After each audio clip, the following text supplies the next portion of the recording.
Well, the roots of your music come out of black music. Your following now is primarily a white audience. Is it a problem for you, or do you wish you had a larger black following? Okay, that's a great question, because I've been wanting to sort of speak about that. Way back, when I was doing all black people, they could relate to what I was singing. That was R&B. That was, let me just say, that depressing music, which still I like a bit of it. When I started singing differently, and they couldn't relate to what I was saying, I lost that audience because they didn't relate. They don't relate. It's like liking music. You know what you like, so you know the records that you buy, and that's what you support. No, it didn't worry me in the beginning, because it's very hard to work that audience, because they sort of sat there and was so serious. And it took a lot to really get them up. I mean, the way you move them is with a lot of that swirling and sometimes crying on stage. You know, so I felt, okay, fine. I just have to go on now. And so I went on. But I never forgot about what will it take to get my audience back? What will it take to get them? So I realized that because their life conditions and life condition is in such a state, it will take a little bit of singing about heartbreak and so forth. But it's like saying, okay, I'm down, but I'm going to stand up. I think that is what I'm trying to communicate now with the black audience that I lost. The wildness remained, but her music changed. Tina, whose roots were in black rhythm and blues, and who had once recorded gospel and even a country album she once called a personal favorite, was henceforth a rock and roller, and only a rock and roller. A decision was made to appeal primarily to the largely young white rock crowd who buy most of the albums. From now on, she would showcase her talents in the hippest rock clubs and avoid the Las Vegas cabaret circuit. And now she's much more aware of current rock and roll music, and she listens a lot broader types of music than what she did in the past. To break through, she needed a hit record, and that was easier said than done. This recording session with leading Hollywood producer Richard Perry went nowhere. Other top American producers saw her as over the hill. Fortunately, she had friends in England, where rock giants like Rod Stewart and Mick Jagger and the Rolling Stones had long adored her. A group called Heaven 17 hadn't forgotten her either.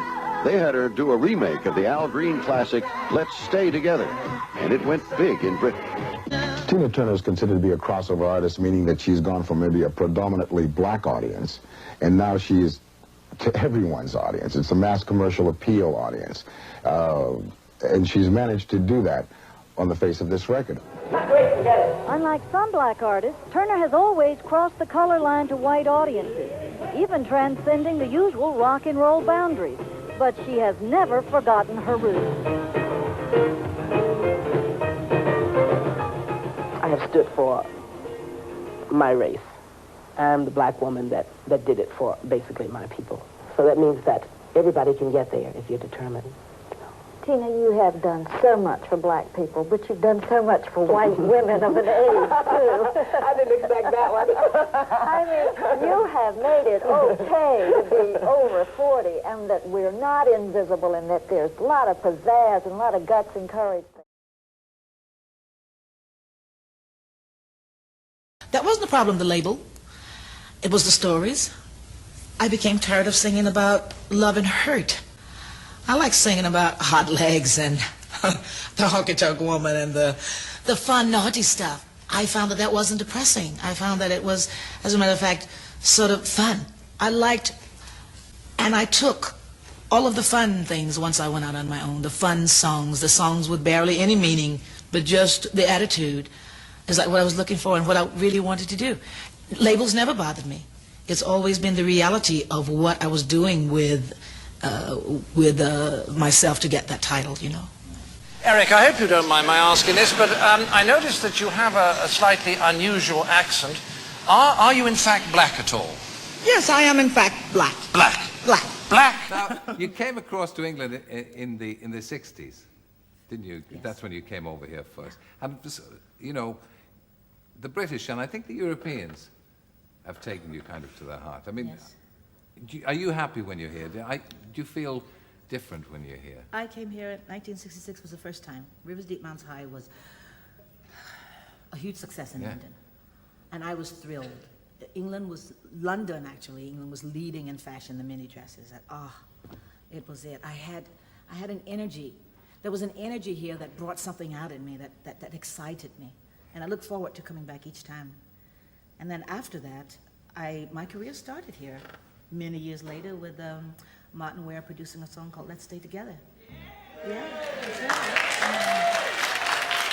it. And I've been basically living here at the St. James's Hotel, straight through basically, working in Europe, working here, and working with most of the musicians here. It just became home. And so then I finally got a place here. Yeah? Yeah. So you've got to play, are you going to settle here? Is this, or will America always be home for you? No, this is it. I've lived long enough to know when I found my place, and traveling here since 1966 and now finally getting a place here, I basically have decided to live on this side for the next half of my life. Yeah.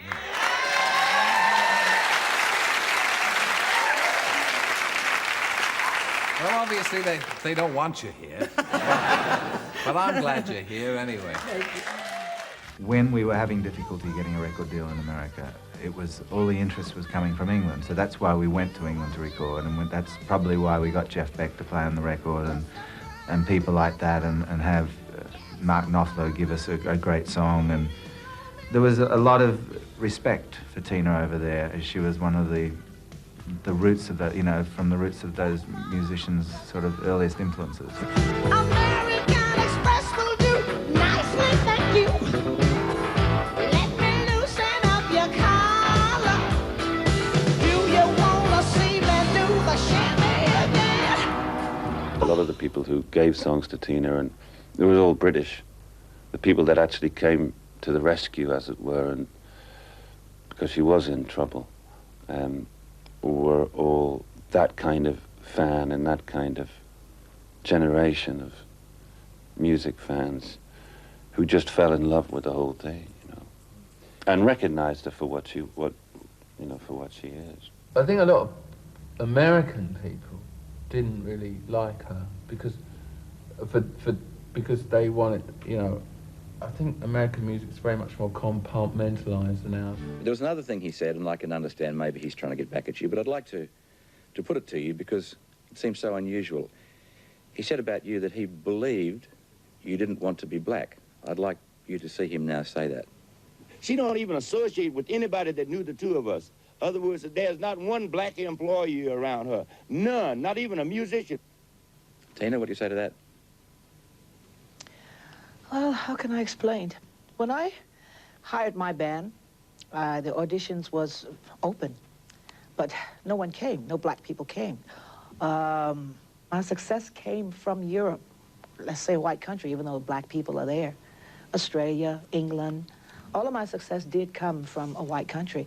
So what can I say? I mean, I can't just wait around and depend on my race to help me to become successful if there's another race there to help.